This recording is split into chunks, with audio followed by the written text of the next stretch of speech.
5, 4. Deconverted Man here. I didn't do it long, but this is Craig Reed, the Christian Response. Hello, hello, hello. Oh my word. Okay, so we're here.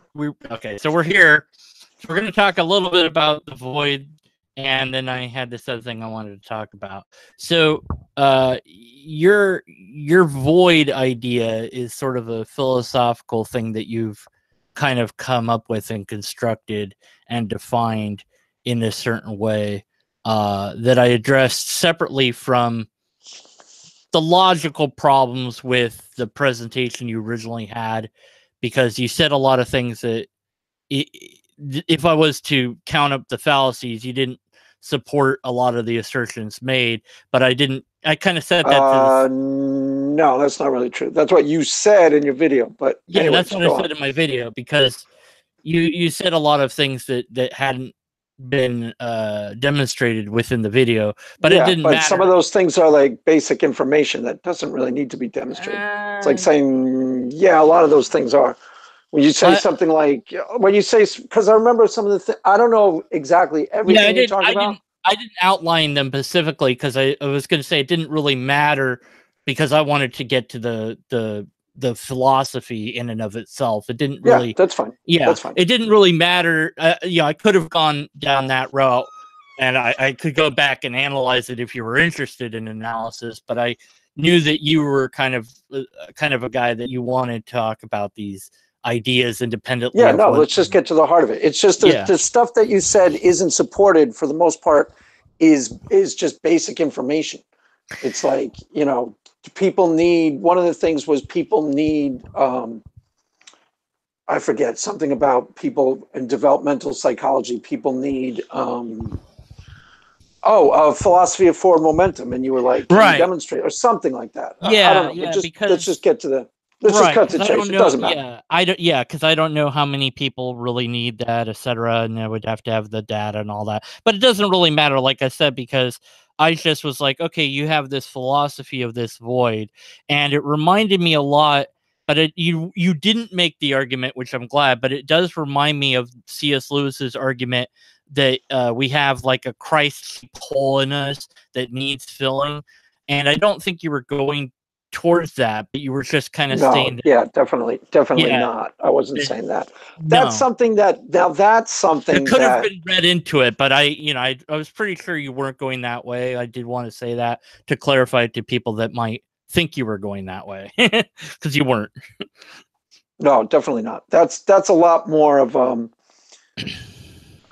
atheist in particular would have a big problem with that, because that's something that would need to be defended, because you're implying that, because when you presenting yourself as an atheist, before we get to it, I want to ask you a question too. But when you present yourself as an atheist, or one in general, you're presenting yourself as honestly assessing reality, as you have found that there is no God and you honestly believe that.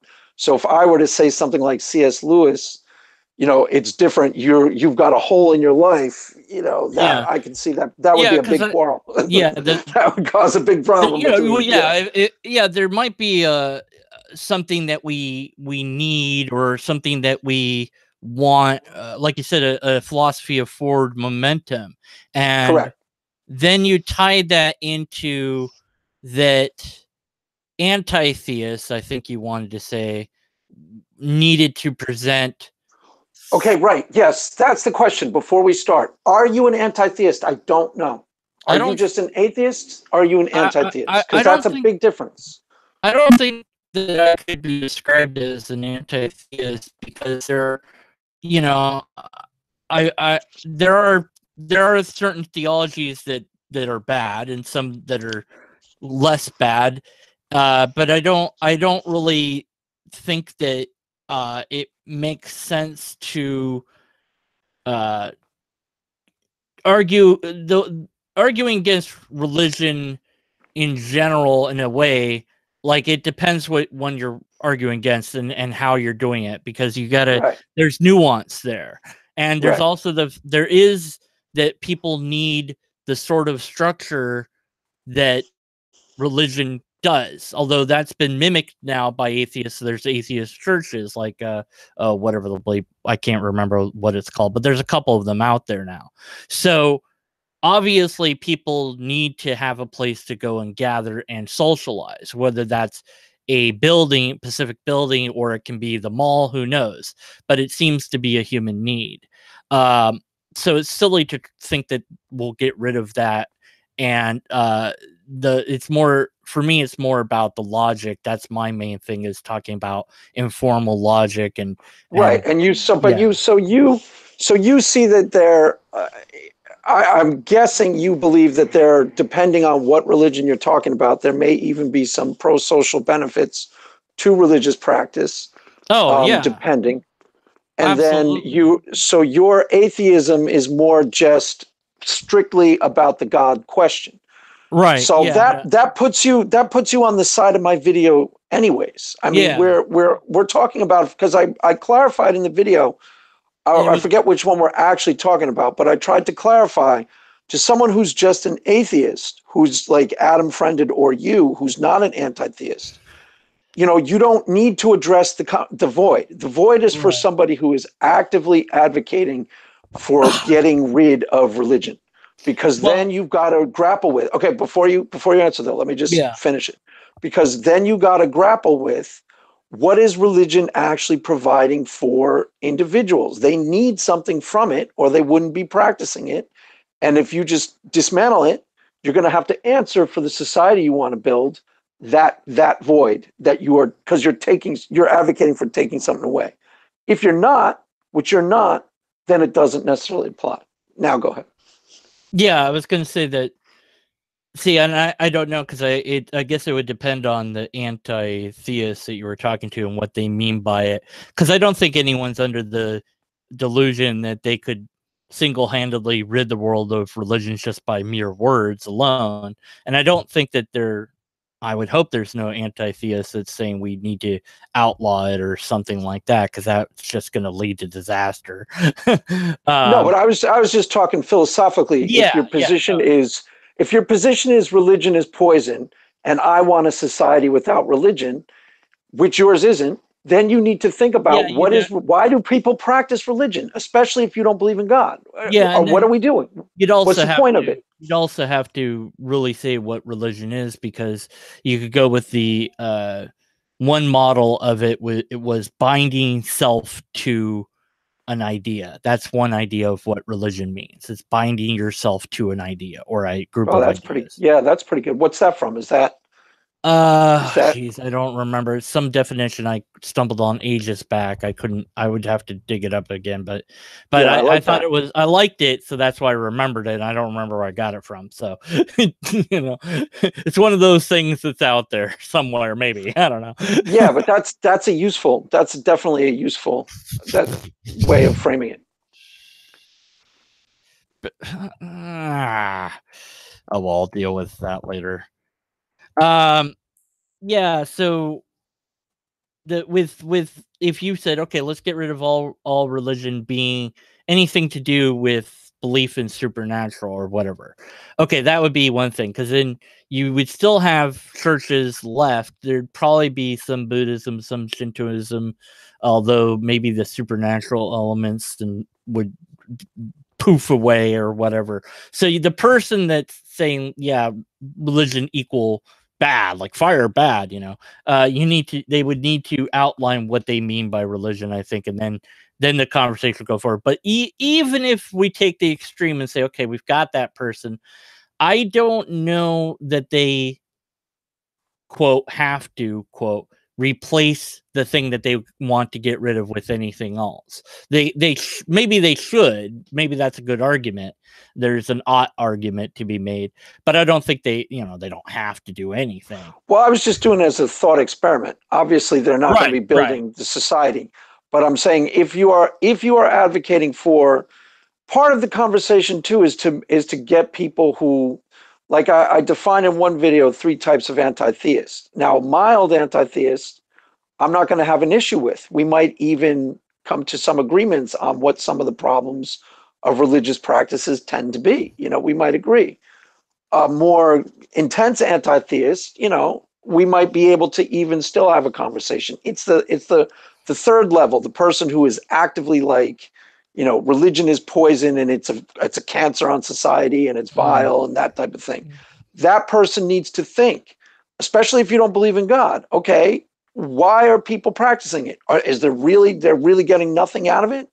And is that person actually?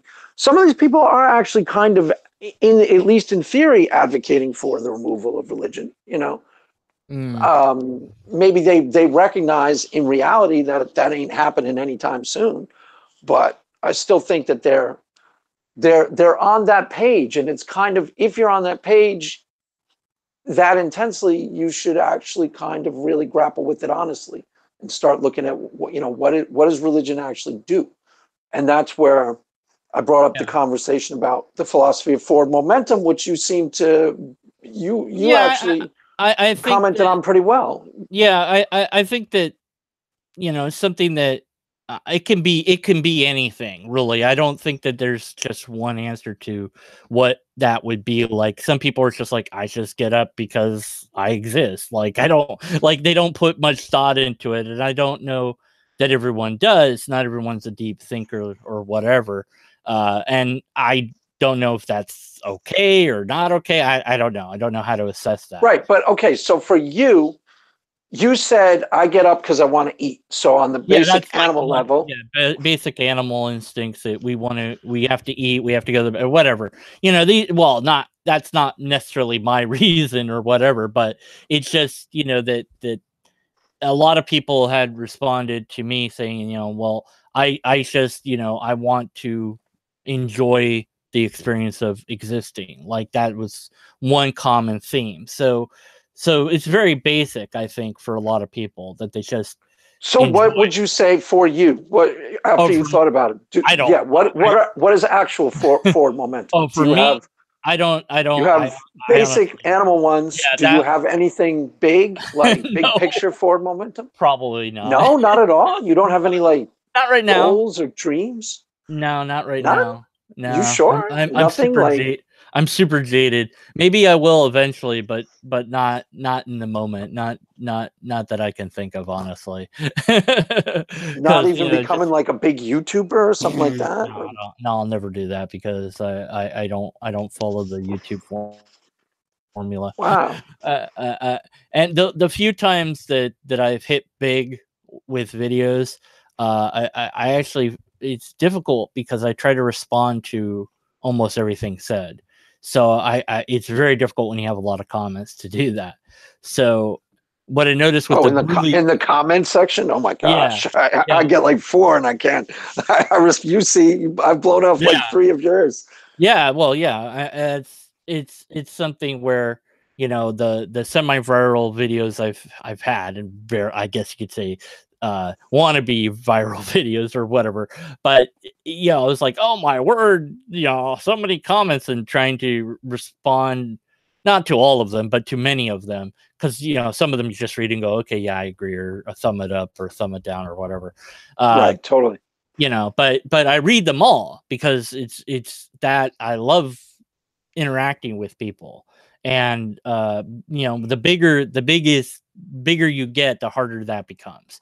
And the other problem I see with big channels is a lot of times the fan base becomes a hive mind, where it's like everything that you say becomes right, and everything that your opponent that you're presenting is wrong. And I don't like that a bit. Totally. And I say, look, totally. Yeah, I noticed that a lot. Look, challenge everything, including especially me, because I can be wrong. Tell me when I'm wrong. I've always tried to encourage people on my stuff to do that, and a lot of the people would point out things that I missed. Usually it's things I missed. It's not things I got wrong per se, but things I missed. But even when they do point things that I did wrong or didn't do quite right or whatever, I'm like, you're right. I screwed that one. What were the videos that went viral? Do you remember offhand? What topics? Well, it's the Jordan Peterson stuff. Really, that always gets a big hit.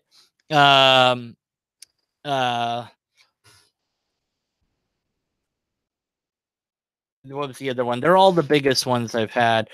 Steve Shives video, that was like the biggest one I had until the Jordan Peterson ones. And then the Jello Apocalypse one, that one went pretty big. So those are the Okay. top. Those are the Steve top. Shives, I only vaguely know who that is. I have a kind of a Yeah. sense. Yeah, Is he even still around? I don't know. I think so. Yeah. You know, I mean, I mean, yeah. The thing, you know, like he has a bunch of series, reading different apologetic books and deconstructing them, and you know, a bunch of other things as well.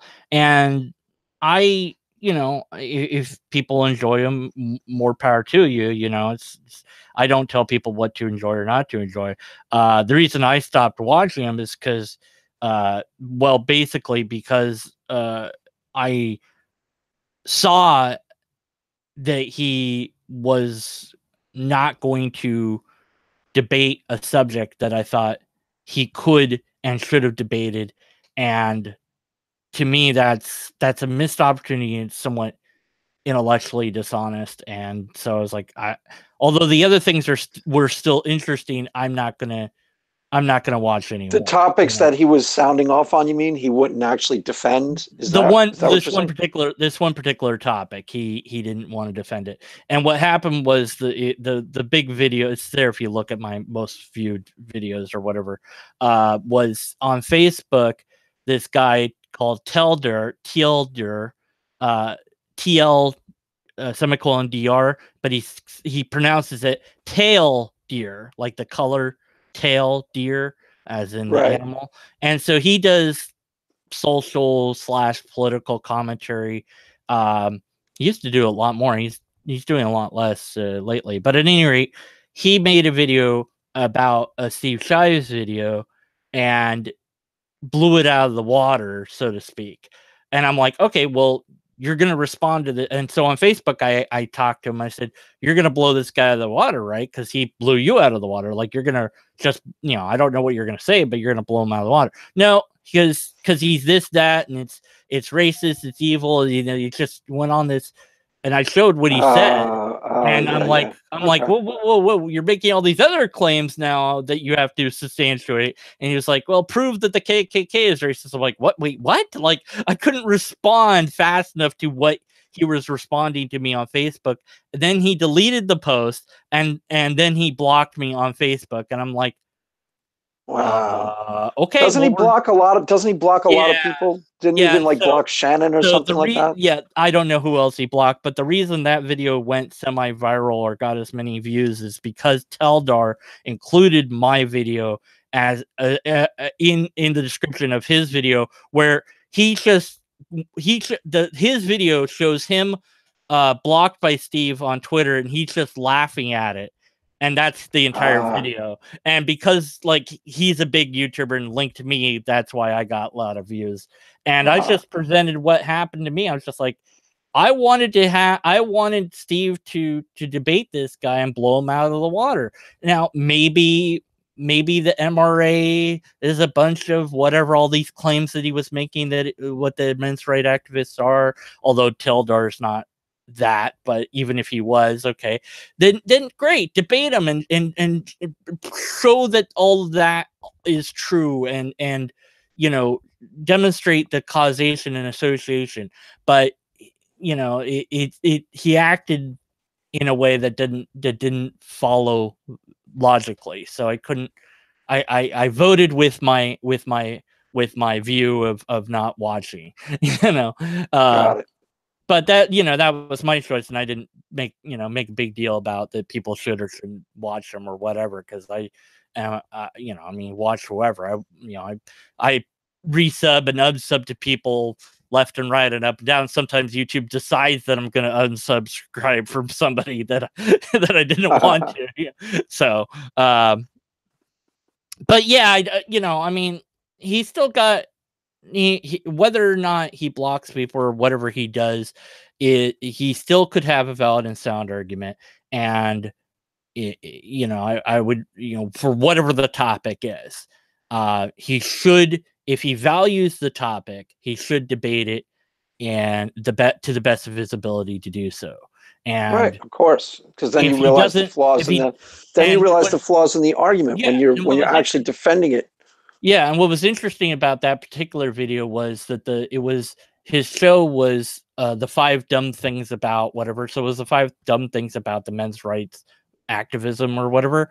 And it's like, okay, you know, and his response was like, well, that video's like the 5 dumb things series is like comedy. And I'm like, well, then just come out and say it's just a joke. Who cares if you rebuttal it? Then that's your rebuttal to his video.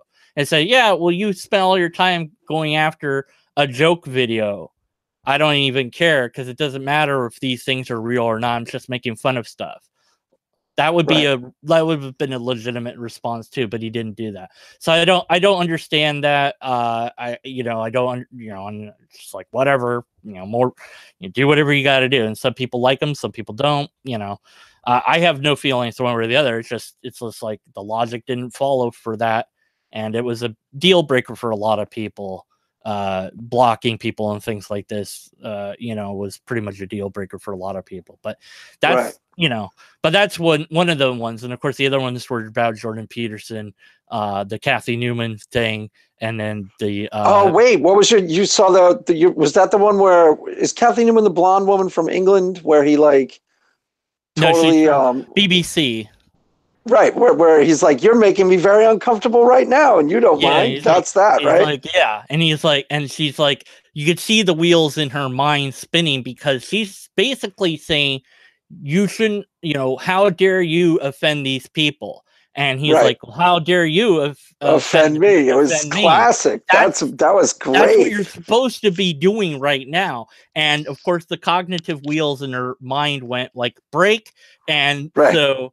Yeah, and I made fun. And he's like, gotcha. Yeah, and I made all these memes out of it, and it was really silly. Pointless. My wife even liked that. My wife showed that to me. Actually, she was the one who found it, and she's like, "Yeah, you got to check this out." And then we watched the whole interview.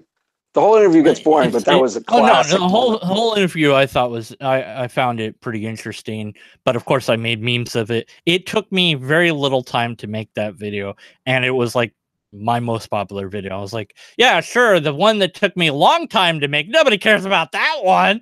Right. The one that took me hours to make, nobody watches that one. The one that takes me 2 minutes to make, everybody watches. I hate it.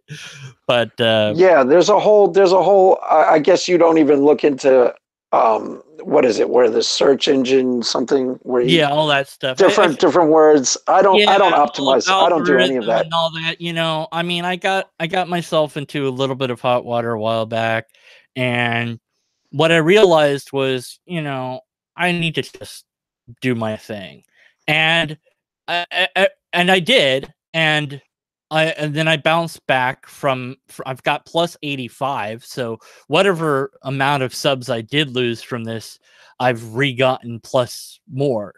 So, whatever. I just need to talk about what I'm good talking about, which is logic. That's my main thing. So that's what I'll do. Leave the other things out of it. All right. Well, sounds good. So you have this, can we find a valid epistemological warrant for the supernatural? Yes. Now, the first video you had done about this, I had said that the main huge problem is if you're going to use the word supernatural, you have to define what you mean by that. In the context of the video, it's really obvious what I meant. So in general, maybe. But not in the video I was talking about. The one thing that you did, if I remember your comment correctly, the one thing that you did was you way jumped the gun. The only thing I was establishing with that video wasn't attempting to prove anything, and it wasn't attempting to demonstrate anything. It was just laying down the groundwork so that you, the atheist, and me, the believer, are on the exact same page. So we establish the stuff that we can agree on because they're rooted in fact. Like, for example, okay, so let's break it down. And then you tell me if there's anything that you disagree with. Mhm. So that night, I had a powerful religious experience. You agree that I had an experience, correct? I'll give you the benefit of the doubt and say yes, that you had some experience of But some you sort. agree that I believe that I had an You experience. believe that you had an experience. I'd have Correct. to grant that based on a social contract. Okay. Yeah. You believe we can establish the amount, like, for example, the number of people in the church. We can establish where it took place, and we can establish what was said to me, the facts of that. Now, you're in the church at the same night. What I was just trying to lay the groundwork for is the subjectivity of the experience itself. We both agree that the experience, I don't know how much of an atheist you are. Do you think that it could have been supernatural, or do you maintain that it could not have been at all? Well, Where are you on that? that's why I said that you would have to define what you mean by supernatural, because I don't know. Based on the definition I've covered before, there's a problem with it. But if you define it in a different way, then there might not be the problem that I'm thinking Well, of. I mean, I could define it easily as just outside of the natural, as something inexplicable. But what I was trying to do, and I didn't even take the first step. All I was doing was laying down the groundwork so that we're both thinking, we're both on the same page on the same subject because in standard apologetics, okay, what they would do is the experience I had that night was a faith experience. Mm-hmm. If I am trying to, that's by nature subjective, correct? You could be in the exact same room and not have that experience, Yeah. right? Right. Okay. So if I'm trying to prove to you, an atheist, that something actually occurred that was not from me, was not just in my own heart and mind. And all I was doing was trying to get to a place where we both figure out what would need to, like, I didn't even take one. No, I understand that. I understand that, and why I'm saying that, you said, okay, so you said for the supernatural is how did you put it? Beyond natural, was that right? Or Outside of the natural. outside of the natural. Okay. So then the question becomes, how do we assess that X event is in fact outside of the natural? And so I experienced whatever. Okay, great. How do we assess that that was something outside of the natural versus Right. That's okay. That's what so we're both talking about the same thing. How can we possibly establish that that's something that actually occurred to me and not something that occurred only in my heart and mind? That's where I was trying to lay the groundwork. Yeah. That is a good, honest question, and it does do kind of it is kind of flawed in a sense, and here's why. We know certain things about our brains. We don't know everything, but we know certain things. We have the fact that we can have different things happen in our brain. We can see things that are mirages and hallucinations, and we can have right. vivid dreams, and people have, they call waking dreams. There's this thing that sleep paralysis. There's all sorts of things. Right. Walk in their sleep, and some people have driven in their sleep. There's all sorts of weird things that our brain can do. If drugs are involved, then our brains can really do some weird stuff. If magnetic forces are involved, that can get people to have religious type experiences. They've done this with what they call the God helmet, and it's this helmet that does electromagnetic stuff to your brain. So if I posit that a giant magnet was driving by your church when you had this experience, everybody in the church had an experience because there was a giant magnet driving by. Now, if I'm positing this, I better darn well know that there was a giant magnet driving by, but I'm positing it because I know that a giant magnet could produce the supernatural experience in people's brain, because I have an example of an experiment with magnets on people's brain that where the people that did the experiment report having a supernatural experience. So how do I, unless we had a device set up in the church that detected magnetic fields, I couldn't rule out that it wasn't just a giant magnet passing by. So then we'd have to go, okay, fine. Okay, fine. Every church will set up one in every church just to shut you pesky atheists up. Okay, well, now we've got to we've got to put more experiments in there because we have to rule out drugs. We have to rule out all potential narcotics that you might come in contact with in that building. So sometimes money has right. But you're way overcomplicating. Let me ask you. That's why. But let me ask you a question. That's why the burden is not on disproving it, but on proving it. Right, but that's exactly what I'm trying to say. That's what I'm saying. Not trying. Okay, but you. Hey, hello. Yeah. I didn't say that. I didn't say anything about disproving anything, and I didn't. You're arguing with something that I never said or wanted to talk.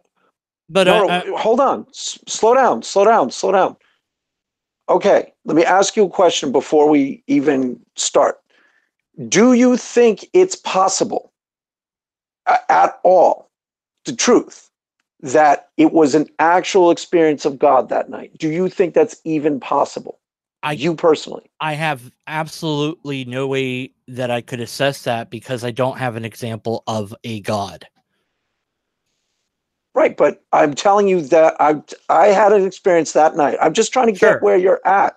No, I had an experience that I believe 100% was an actual encounter with the living God. Do you believe that is even possible, or do you believe that's completely not possible? It's not plausible. I don't think you think that's why it happened. I'm just asking you, do you think that's possible? It's neither plausible nor impossible. I cannot answer the question. Here's why. I just had this conversation, I swear. I can't. Okay, the thing in question, I have no way to know if it is a thing. You're positing an idea that I have no way to know that it is a real thing. I do know that the natural exists. So I go with the more plausible explanation that whatever you experience has a mundane cause behind it. Now, that doesn't eliminate any other cause, but you would have to demonstrate that there is a thing that wasn't natural. Whatever that's exactly what we're trying to talk about. Okay, right. So we're sort of on the same page. Okay, so if I were to prove to you, let's just say that you think it's not plausible, but it's a little possible that was God, a tiny bit possible. Now, if I were to try to prove to you, to establish for your own satisfaction, intellectual satisfaction, that it was in fact God. So this is why I'm just trying to ask questions in the video. Mm-hmm. I'm just starting to ask questions. I'm not doing anything yet. Right. No. Because in times past, a Christian apologist would tell you, they try to scam you. They kind of try to scam you. They'll say it's God because, and they come up with all these fake reasons. Right. No. So I'm trying. I think how could I do it? So how could I do it? Well, okay. Just think about it in the moment. Is there a way right now that you could think of that you would go, yes, that was God, and not your own mind? Oh, what if you're asking? That's kind of a different question than what I thought you were asking. Well, I'd have to be able to empirically verify and/or test it and/or have a valid and sound argument for the phenomenon in question. So, one thing I've said many times as kind of an offhand thing is God could levitate my computer. That'd be pretty convincing. But of course, the computer never levitates, so I remain unconvinced. But that's kind of a silly sort of thing. But it still would be interesting to see, but it would only convince me at best. It'd be much better if it would convince the entire world at the same time. That would be far more compelling. And that would leave little to no room for doubt. a giant head in the sky could appear, say, "Hey, everyone, this is who I am, how I work, blah blah blah." I say it in every language, etc. It's God, so it could figure out a way to demonstrate itself in such a way that none of us would doubt that it exists at all. And that's the greatest conceptual idea of God that I can come up with. So since that hasn't happened, then that God at least doesn't exist. And I don't know why God isn't clarifying the matter to us all in a way that wouldn't leave us so confused. And the only answer is not within theology, it's within that God is a idea, a construct of the brain that we've come up with as humans that we believe in because we're pattern-seeking creatures. That's the naturalistic explanation of what God is. But God could exist despite that. I just need some reason to think that that's the case. Right, but you didn't really answer the question. What question did you think I was asking you? Well, the in that video where you were trying to outline this thing that would get us to the same place as far as the supernatural or whatever goes, is that there's a number of steps, logically speaking, that would have to be taken. Because I think, well, in terms of informal logic, that there's you have to give it the definition to the words that are most important for the argument. Then you have to have either an essay style or a syllogism for the argument at hand presented so that it can be analyzed properly. And so there's a lot of these, well, but I experienced this thing and I believe it's X. Well, believing it's X doesn't mean that it is X. As far as we know, what we have an example of is that the brain can produce all sorts of wonderful things. So we assume that it's the brain until we're shown that anything else is even a possibility. And no one has demonstrated that something else even exists. So therefore, it's not considered as a possibility until it's shown to be a thing. That's why it remains in the realm of spirituality rather than science. When you were a Christian, right? Yes. Did you ever have experiences that you thought were God? Yes. Like what? Anything that was convincing? At the time, yes. Looking back, no. But see, at the time, absolutely. At the time, I thought that they were convincing, but after I became a skeptic, I can find all sorts of plausible natural explanations, including the one that Christian apologists would like me to talk about. I'm not really interested in talking about that per se, but they all have... You mean Stephanie? Are you talking about Stephanie? Yeah. That Christian apologist? Yeah. She's our favorite Christian apologist. That's everyone's favorite. Yeah. I'm not sure what you're talking about. What are you talking about? What are you referencing? She wants you to own up about something that... She wants me to talk about an experience I had. I mean, it's really not. It's not, to me. It's just a so what thing. But fine, I'll talk about it. All right, let's do it. What? Okay, let's hear it. Spill the beans. You saw Jesus. I have to. No, yeah, right. And he said, "Don't be an atheist. Whatever you do." Well, no, that would have been interesting. That didn't work. That didn't. Well, I guess I'll say what it was and I'll outline the problems after I explain it. Okay, so whenever I don't remember how old I was, it was teenage years. I woke up about 2 a.m, something weird, stupid time in the morning. I walked outside. I walked down this road, and as I was walking, I was talking out loud to myself, and all of a sudden I felt this like presence sort of, and while I was talking out loud, it felt like it wasn't me that was talking out loud, and I started to warn myself to go back, but I was like, no, I'm not going to do that. I'm going to keep going. Nothing's going to happen. And then that feeling of that presence went away, and the feeling that it wasn't me talking, and even though it was me talking, that feeling went away, and I continued on. I walked to an old school of mine. I looked at it with nostalgia, and then I started walking home, and out from the bushes, this bully from my present school jumped out. Oh shit. This really happened? Yes, this really, and I'm like, what are you doing here? Like, hi, you scared me. And then he pushed me, and I was, there was this, it's always hard for me to describe this thing.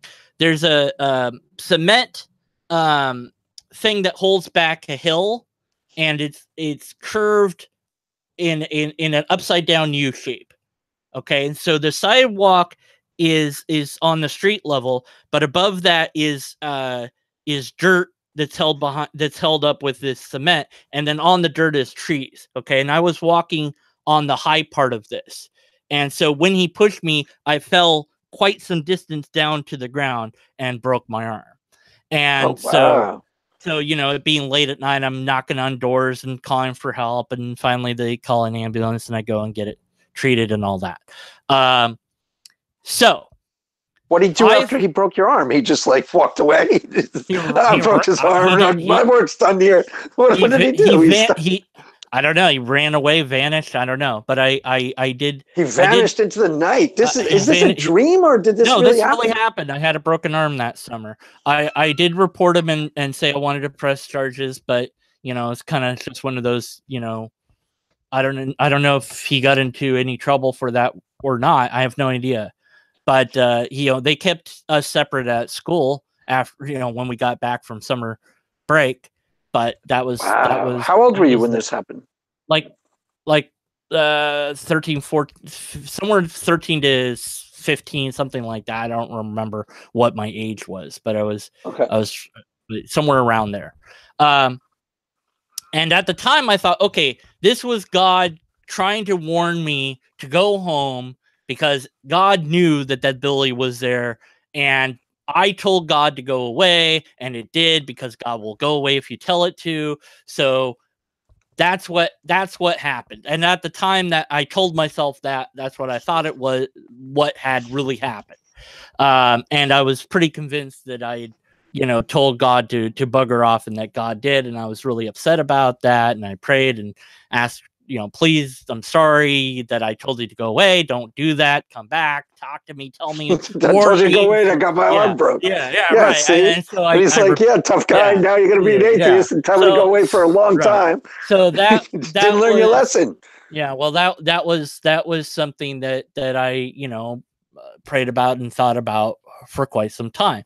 Now that I'm a skeptic, looking back, there's a myriad of natural explanations for it, but they really don't matter, because I don't need to know what the answer is. I don't need to know what it was, because the answer is not, therefore it must be X, because I don't know which of the natural explanations it could be, only that it could be a natural explanation, and I'm not going to appeal to ignorance to fit God into that as an answer.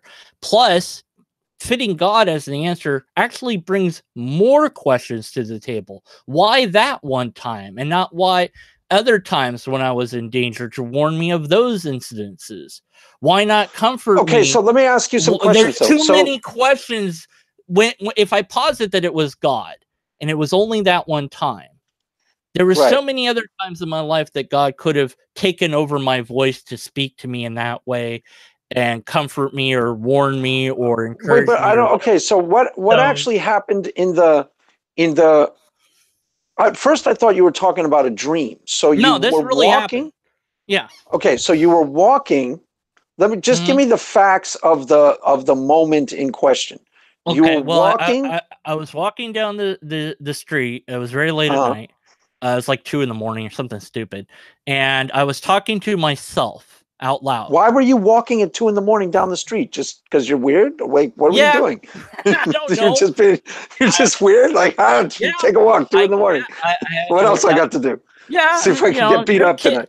Well, when you're a kid and you're adventurous like I was, I would walk and bike everywhere, and it just was something that I did. And it was 14. Did you do drug? Were you smoking weed at this point? I've never done any drugs at all, and I've never. The only time I ever drank alcohol has been when they're in medicine, or the one time I was really sick and I drank some what was it, Mike's Hard lemonade, which absolutely tasted horrible. I don't know why Oh people drink God, it. I used to pound that But stuff. I used to love that. I That drink was it a my little drink. bit Oh my God. just to try to fall asleep because I couldn't fall asleep with medication, and it didn't. I don't think it helped me fall asleep, and I know that it just tasted awful. But that was when I was an adult, and I've never drank alcohol, nor would I really want to. I'm just not I used to interested. drink I could drink Um, I would get a six. I think they came in 4-packs. Mike's Hard Lemonade. I'd drink yeah, like no, two I had 4-packs. I have insomnia, so there would be times that I'd be awake at night and I'd go explore and walk around my own area Oh, or I whatever. gotcha. Okay, so what We're happened? talking back in the 80s or late 80s, early 90s when it was safe to do that, you know. It wasn't safe then. Well, it was You safer. insane? Did you not watch the news at the time? Well, It wasn't even close to safe then. safer. It wasn't quite as dangerous as Yeah. now. But If you talk about New York City, it was worse. Right. But okay, so what happened? Rate, so then I was talking out loud to myself, and then there came a moment where I felt like there was something else there besides just me, like a presence. Okay. Like somebody riding on your back. Like But it was external to your body. It wasn't inside of you. That's what it felt like, yeah. And then as I was talking out loud to myself, it felt like even though it was my words coming out of my mouth, it felt like it wasn't me talking anymore. Wow, that's weird. Yeah. Well, there's actually a psychological phenomenon related to that, which is speaking in tongues, where the people basically convince themselves that they're not talking anymore. And what happens is they reprogram their brain to be able. That's nothing to do with what you just said. But were talking there is a related phenomenon in that you can convince yourself that you are not talking anymore because a different part. That's not what happened. That's not what happened in this situation. You didn't need any convincing. You immediately thought you weren't talking for yourself, correct? That's in the moment. Looking back, it's a plausible explanation that my brain simply stopped using one part of itself to talk to me and started using a different part of itself to talk to me. Because, it's late at night. It's late at night.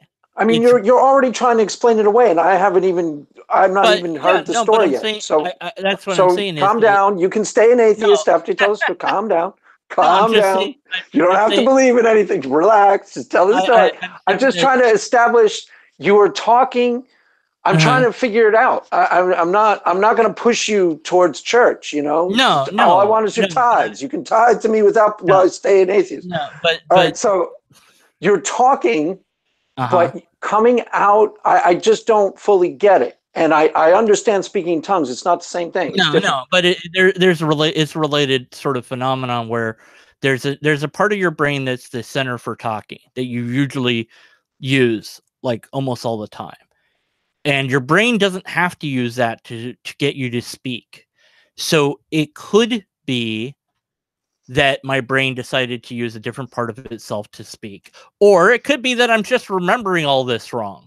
Because I have to base all of it I'm still not clear. You've done a lot of explaining away, but you haven't actually made me understand what the experience was like. Well, I don't get it yet. Before you explain it away and tell me all the scientific reasons why it couldn't have possibly been God. I agree. Couldn't possibly have been.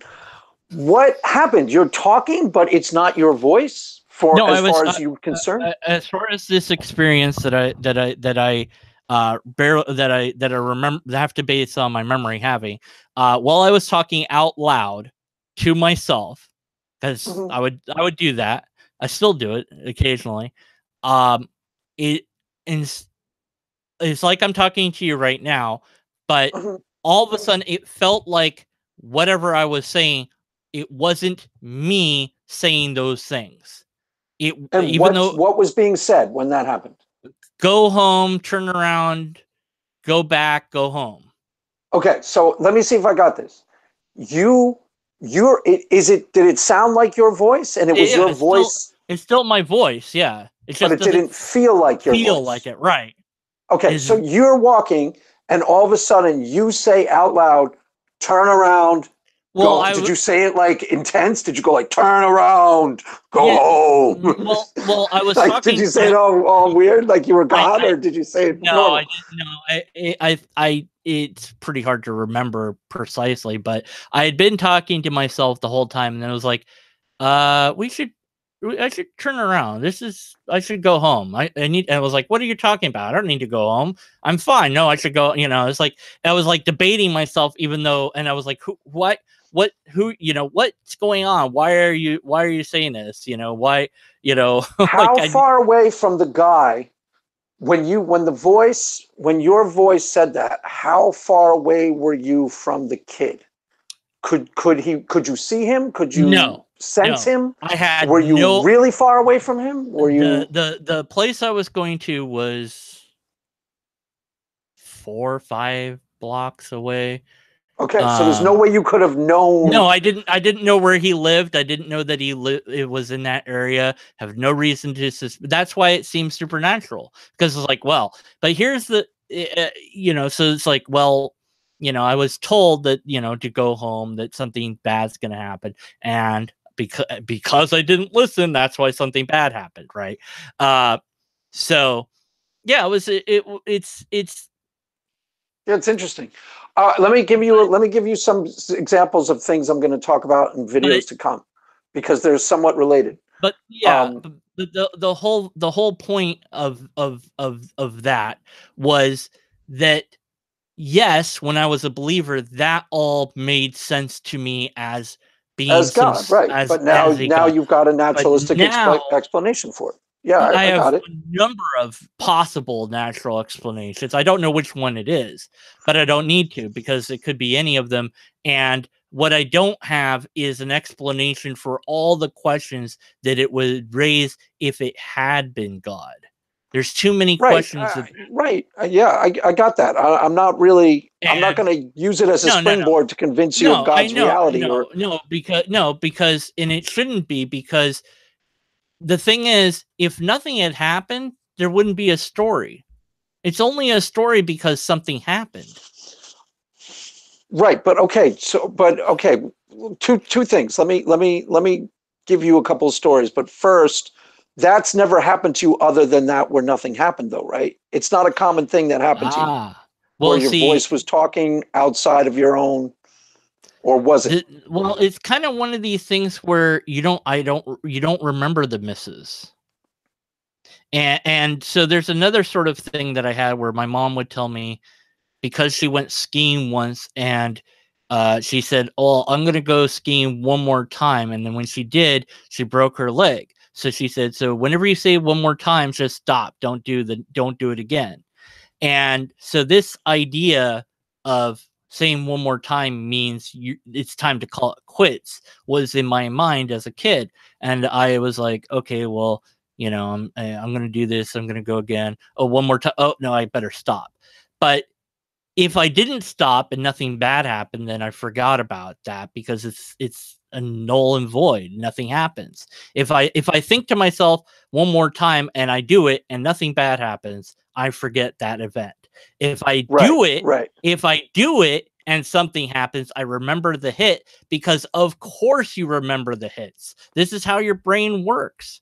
And so it doesn't make it magical. Right. But you're doing too many gymnastics instead of just exploring possibilities. No, because this is keep it open-ended. Relax. You don't have to explain it all away. Just relax. I like questions, and you've already got all the answers, and that's not where you need to be right now.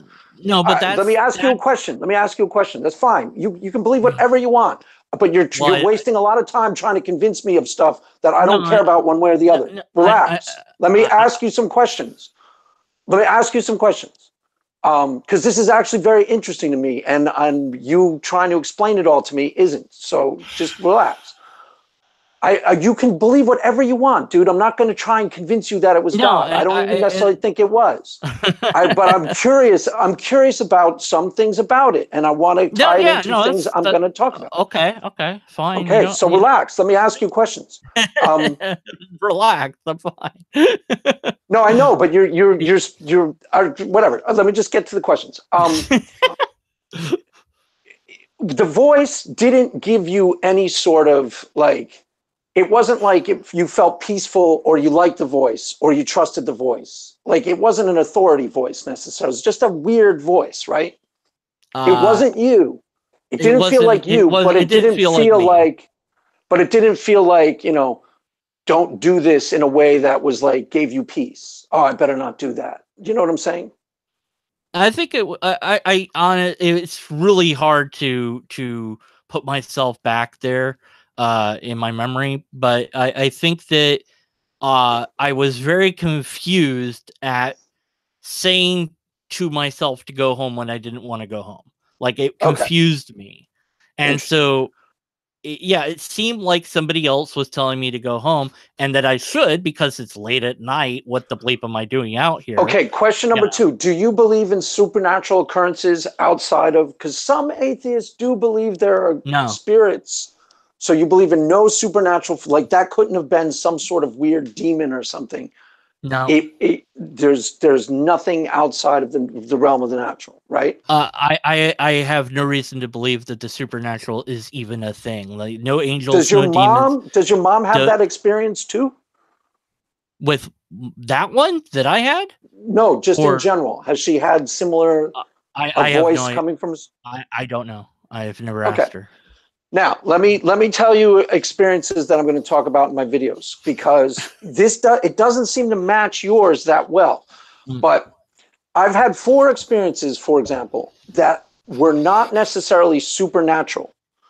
That I didn't, before I was a Christian, that I didn't think of as God, but they definitely I definitely experienced them as outside of myself, happening to me Mm-hmm. rather than me. I had another experience that I thought was the voice of God prior to me becoming a Christian, but I had 3 that weren't. They were just instincts taking over in a situation.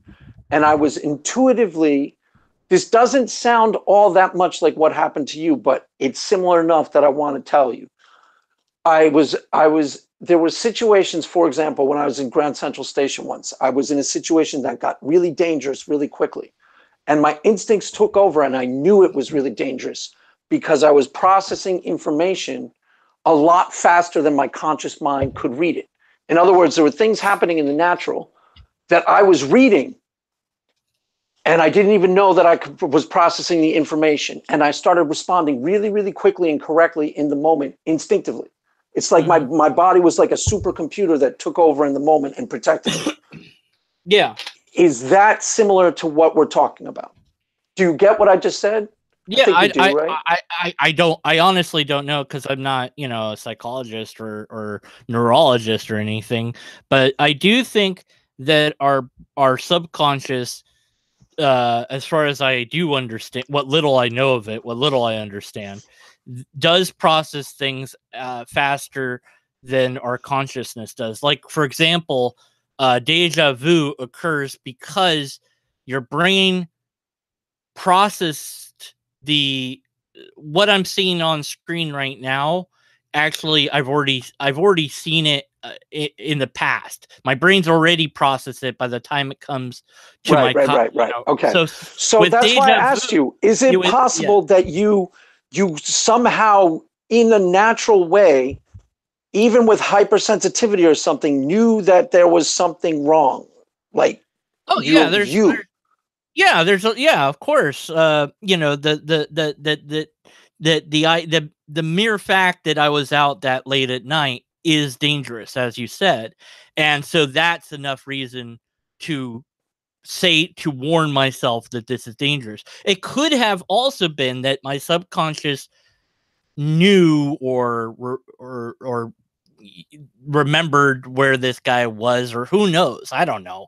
But you are right. You're see, this is why I was trying to tie it in. yeah, if it's not at my conscious level, I have no idea. But yeah, Right. there's Okay. a So number of possible explanations for because it. this is Yeah. why I was trying to tie it into. Okay, for one time I was in the Lower East Side of Manhattan. I was in a bar with my friends, and we got surrounded by a group of guys. And all of a sudden, these were like kind of gangbanger types. All of a sudden, the situation turned really, really, really dangerous. And like we were just in a bar, and I started processing. In hindsight, I recognized that I did everything correctly and processed all different aspects of the situation underneath my own conscious mind. Yeah. And so I maneuvered really quickly in the moment. Like one of the guys asked me for a cigarette, so I gave him a cigarette. And then he grabbed my lighter to light his cigarette, and I grabbed the lighter back and I stood up, which is a weird thing to do, but it was completely correct. And then I lit the cigarette for him to be like deferential, but also not backing down. And I stood with the guy and I looked him in the eye. Like I was doing a lot of things completely right so that the situation didn't escalate into something really dangerous. But I was doing it all by instinct. I had never been in a situation like that before. And it was almost like my brain was a supercomputer taking over in the moment. And I experienced all my actions as dictated to me. Do you see what I'm saying? Not by God, just I experienced them as outside. Like something was pushing me to do this right, and something was pushing me to do that right, and something was like, it's almost like your body and your survival instinct takes over in the moment. Does that make sense, what I just said? Yeah. Yeah, is that a related phenomena? It could be. I honestly don't know if it is, but it sounds somewhat similar. Sure. Because it's a related phenomenon to things that they talk about in religions. That's why I'm going to start bringing up in my videos. Yeah. Like when you've heard of what a still small voice is, right? Do you know what that is in Christianity? I've heard it. Yes. And I've had people say that they could hear God talking to them and stuff like this. Yeah. Right, but in a purely naturalistic way. Yeah, I think yeah, I think that's all it is. If you're an animal, okay, that's why I wanted to get on the same page. If you're having instincts, and let's say your brain is a supercomputer and it's programmed into like life itself, right? Is that still small voice like an inner knowing? Is that something that you could explain on just an instinctive level? That's the question I'm going to ask. Yeah, I mean, like there's our subconscious is constantly trying to make sense of the world so that we are protected from it, and so fight or flight is our base thing. You can't you for a fact you cannot outrun lightning. And I had this really personally, or you can't. I know I can. You can't. I can't. I can. No one can outrun lightning. Come on, you've never seen me run. The fastest person alive cannot outrun lightning. It's just not doable. So what was fun about that is I know that. And this one stormy night, it lightninged, and when it hit, I saw it, and I start running, and I'm like, hey, why am I running? I can't outrun lightning. What am I doing? And I was still running, and I'm like, okay, I can stop running now. But my instinct took over, even though I was completely aware that it was silly to run. I still ran. Right. So you can be aware that you're doing something that you don't really want to do, like run from lightning. Because I didn't want to do that, because I know it's dumb to do, because there's no way to outrun it. You're either hit or you're fine. But yet my base brain was saying, nope, time to run. So and I suppose you could become aware of things like that on a conscious level, of being like, why am I punching this person in their face? I shouldn't be doing that, but my brain said it's time to fight, so I'm doing that. I don't want to do that, so right. The brain is weird, but yeah, I think that this is, there a lot of weird things happen because our brain does stuff, and that all the different experiences that we can have, although some people can't have some certain ones and some people can have others and whatever, that there is a naturalistic way to explain all of them. We might not know what that is, though, and so from the theological point of view, a lot of these have been categorized as that experience belongs to us, belongs to this religion or this spirituality. So when you have this or that experience, that means this, and that's part of our religion. That's part of our beliefs. And then when you have that experience over there, that's not part of our beliefs. So be careful of that one. That one's to be feared. I think that that's what has happened. So, but yeah, interesting to see what you come up with for that stuff. But as far as if you're trying to convince the skeptic or an atheist that there is a supernatural, you'd have to define the supernatural. Then you'd have to demonstrate that it's a thing, not just assert that you'd have. And I don't think you can. I don't think there's a way to demonstrate, even if it was real, because the definition defies demonstration. So, say that again. Even if it was real, even if well, I did a video, and you might want to check it out later on whenever you have time. Where what the bleep did I call it? Hold on. Don't know the name of my own video. I have no idea what the names of my videos are. Its names are like afterthought. Oh, I'm stupid. It's called Supernatural ? So, in that, I proclaim that this object is supernatural, and then I describe a standard definition of supernatural using the definition Google gave me at any rate. And I said, okay, if this was supernatural, we would never know, because we can't test it to find out that it is. So how would we ever know that it is? It's a very big problem. And and then I gave an analogy in the video of if you found this path, and in reality the path is infinite, but you have no idea that the path is infinite. You just start walking down it, wondering when the path is going to end. And eventually you get sick and tired of walking down the path and go, I'm done. The path just goes on forever. Come on. And well, it might be that it did go on forever, but you could never know because you'd never get to the end because there isn't an end. But if there was an end and you just gave up early, the next person might go down a few more blocks and be like, yeah, it ends down here. Like, okay, well, so you wouldn't, even if it was a thing, you wouldn't be able to identify it as a thing. So there's a problem there as far as showing that it's a thing. But that doesn't mean it doesn't exist. It just means it's impossible to point to it. Right. But the thing that I was starting to talk about with my epistemology thing is you could probably there are a lot of tie-ins here with some of the stuff we're talking about that everybody, that you, even the atheist, understand on the natural level. And then when you start like, for example, you agree that there is such a thing as an instinct, and then you agree that your brain is your body. I mean, this is all knowledge, standard knowledge. Your body is like a supercomputer to a certain degree. Then there's also a thing called a still small voice in a religious tradition.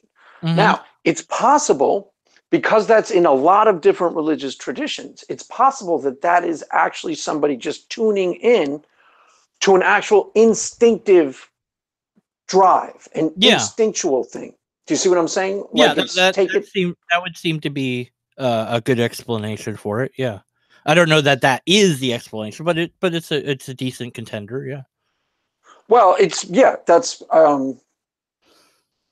that's my guess so far, because I don't know. It's just weird. It's weird because they're I don't know. I lost my train of thought. It's okay. So are you saying you're trying to find a way to talk about these things because you're interested in these odd experiences that humans have, and you want to just talk about those things? Is that kind of what you're getting at? There? There's a way that Christian apologists do their thing, where they say, like, okay, so the standard atheist line is extraordinary claims require extraordinary proof. I get that. So you can't rationally tell somebody, look, Jesus is God.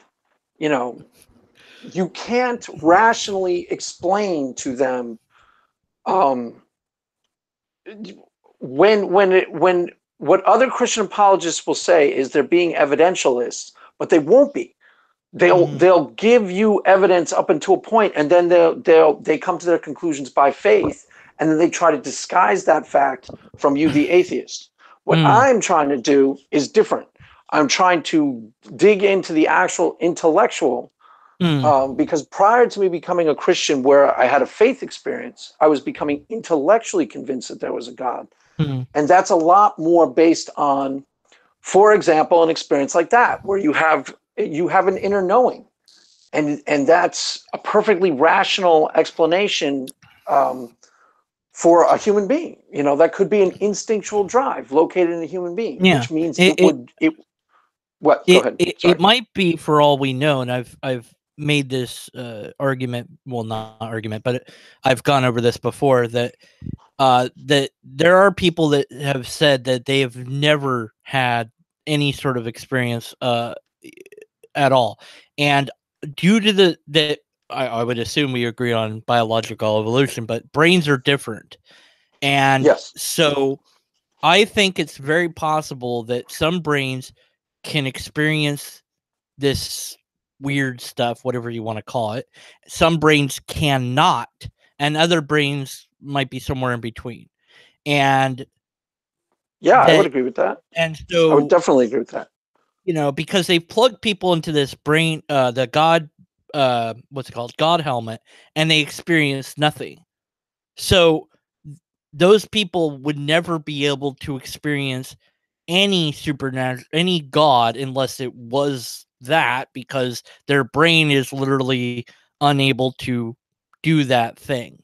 So unless we made it so that their brain could do that thing, they'll never know what that's like. It's like this one guy, he has no sense of smell. It's a very interesting. I was like, oh, I didn't think that was. That's you. It's just like being blind is a thing, having no sense of smell is a thing. So is having no taste or sense of touch. So these are all things that can go wrong. You know, where somebody lacks it. So I'll never know what it's like to not smell. You know, unless I plug my nose for a day, and even then I don't. You know, I only have an inkling.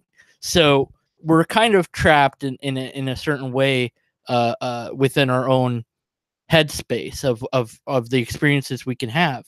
But the question, of course, is, okay, fair enough. We've all had, or some people have had these experiences, others haven't. We know that the natural is, for sure. We don't disagree about that. Right. Is it something else? How would we?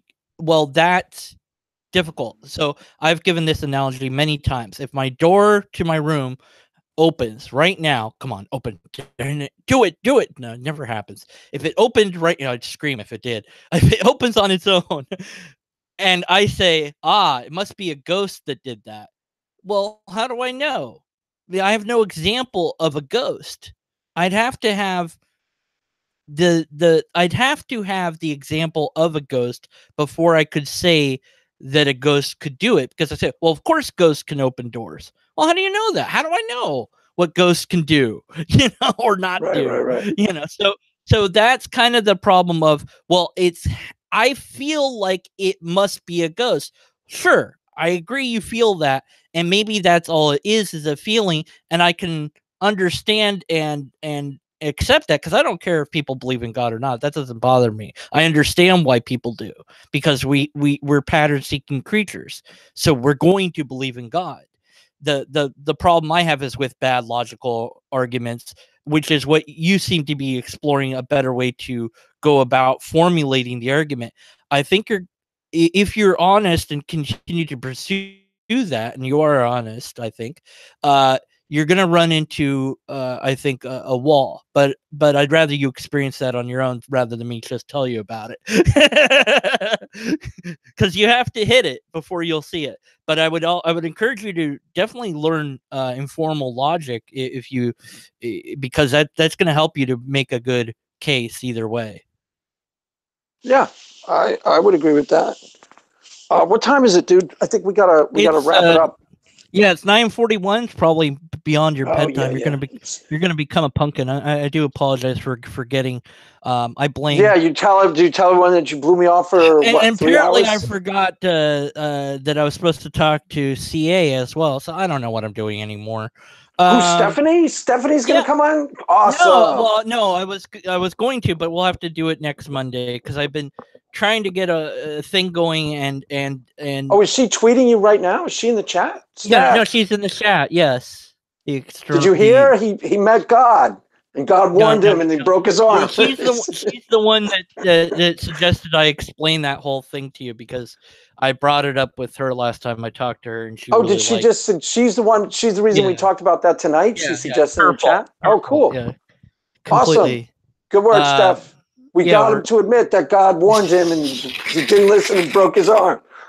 Yeah. Everyone heard it. Everyone heard it. God warned him. He said, "No, I don't care, God.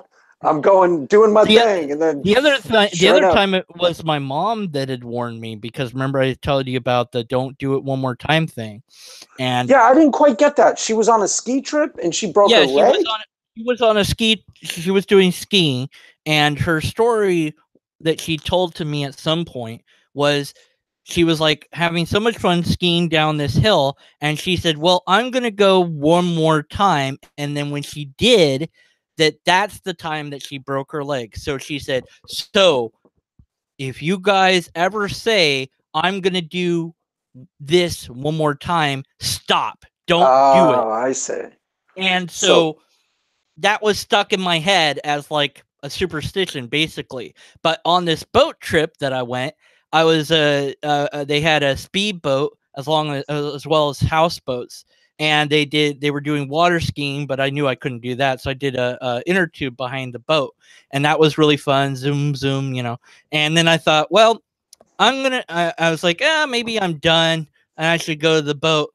I could do it one more time, and then I felt this like chill down my spine. I'm like, oh, that means it's time to stop. I'm like, no, that doesn't mean anything. Let's go. And so they went, and then they turned the corner, and I flew into rock. So my mom predicted that was going to happen. Wow. See, honor your father and mother, as the Bible says. You didn't do it. You broke your arm, and you bought. It's only and then, I forgot. And then it gets better because remember we're on a Christian boating thing. So after I went to they took me to the ER. I was fine. It was just some scrapes. The sermon was, I kid you not, about him being the Rock. And I'm like, okay, God, seriously? Oh, wow. I get it. And then the following Sunday, the sermon it wasn't the youth sermon, it was the other pastor that they don't necessarily talk to each other, and his sermon was about the Rock. And I'm like, okay, stop, this is okay, I got it, whatever, I'm gonna listen to my mom, I'm not gonna do the thing one more time again. But it's only a story because something happened. If nothing had happened, it wouldn't be a story. Right, or a warning. Today, if you hear my voice, do not harden your heart. There you go, my friend. Well, all right, I gotta look. Yeah, I would say that if God wants me to hear it, it needs to levitate my computer. That would do it for me. But I'm not interested in God proving to me that it exists. I would really rather God prove to everybody that it exists and clear up the matter for us all. But so far that hasn't happened. So we don't have. It appears we don't have empirical evidence or a repeatable test or a valid and sound argument. And until we do, we have to be skeptical of the conclusions. Good night, everybody. That's what I say at the end of videos. So I had to. Oh, is it really? Okay. Yeah. All right. Well, God proved it to Stephanie, so she'll be on next week, and she'll clear it all up. Yeah. All right. Take care, Craig. All right, my friend. Good talk. Bye. Take care, everybody. I'm gonna hit the button now. Where's the button? There's the button. All right.